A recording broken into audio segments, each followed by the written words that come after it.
All right, so now I want to talk to you guys about stages of labor.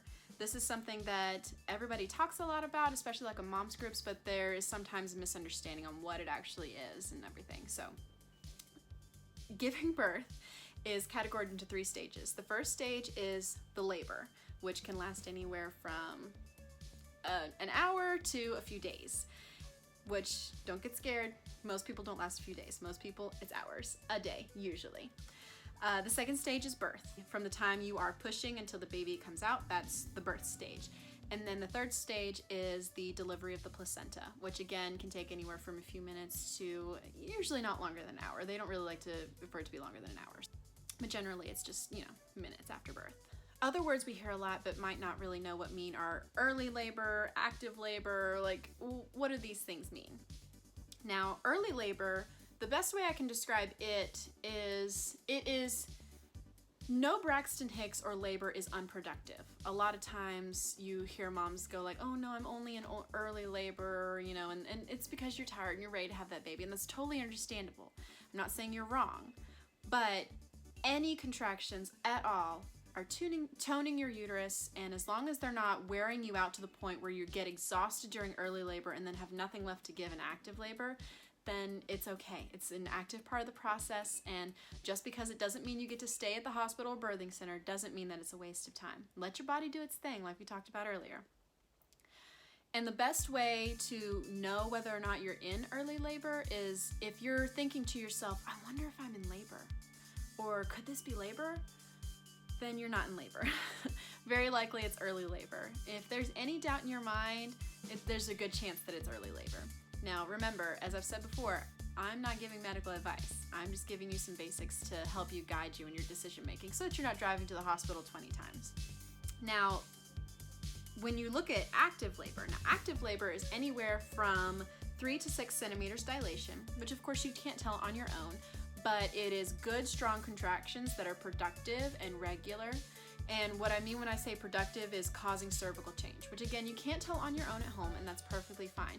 But if the contractions are coming progressively closer together and they are strong and you can't talk through them, and this isn't about pain levels, this is about intensity. As contractions get more and more intense, you literally can't even focus on what's going on. Now, active labor, I like to define between 2 different stages because you have early active labor and then you have latent active labor. Now, early active labor is, you might feel normal-ish in between contractions, but in between the contractions, you're like, you can talk, you can, eat or drink normally, you can listen and understand information easily.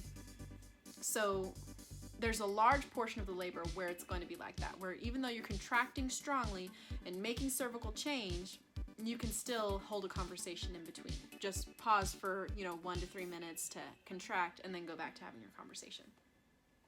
Now, productive, active, latent labor, it takes pretty much all of your attention, even when you aren't contracting. You're in like this zone mode. And again, I'm going to show you some body language things later that'll help you kind of like picture what that looks like. And it is very difficult, even between contractions, to carry on a conversation like you normally would. You may still feel like talking, but it's going to be less, chatty. So, and again, with all of this information, remember that every labor is going to be slightly different, and it's really hard with something as vague as labor that has as many hats as there are possible options.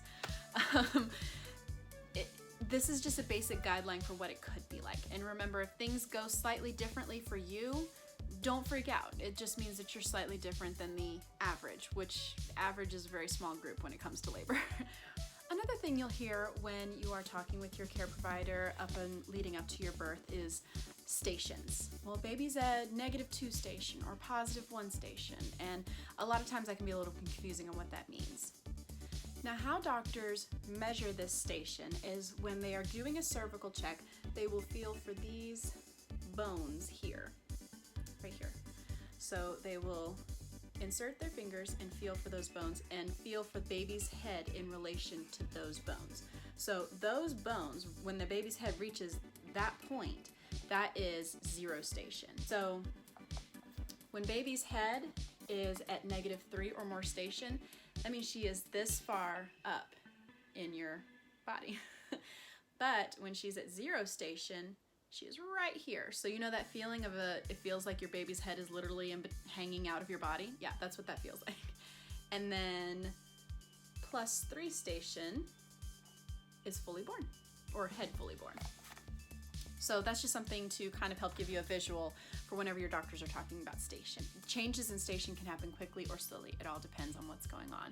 And there's a lot of different techniques especially by a group called Spinning Babies. If you haven't heard of them, I highly recommend checking them out for helping lower baby, turn baby, all those kinds of things. So definitely don't worry if you go to your 40-week checkup and they're like, oh, baby's still at -1 station and that's still really high. That's okay. Labor can change that quickly. So don't be distressed.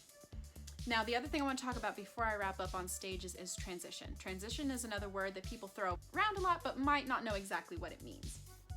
Now, when we were looking at the uterus and the baby's head contracting and placing pressure, the baby's head is going to place pressure for a long time, but it is when the baby starts moving downwards and the birth, like it's literally so close between the first and second stage. But basically it's that movement causing extra hormones to build in your body, and the baby's about ready to come out. This stage usually lasts an hour or less. Sometimes it can happen in just a few minutes, and it happens between 7 and 10 centimeters. Now, a lot of times, a lot of times, when you reach 7 centimeters, you don't have much longer to go, but sometimes you can sit at 7 centimeters for a while. It's not uncommon. So again, this is just one of those things where instead of focusing on the cervical checks or, how close the contractions are, we really need to shift our focus into what does my body need me to do? Can I release? How can I let go? How can I just be a vessel and just let my body do its thing? Because again, your body is not trying to work against you. It's not trying to fight you. Those painful contractions are not the enemy.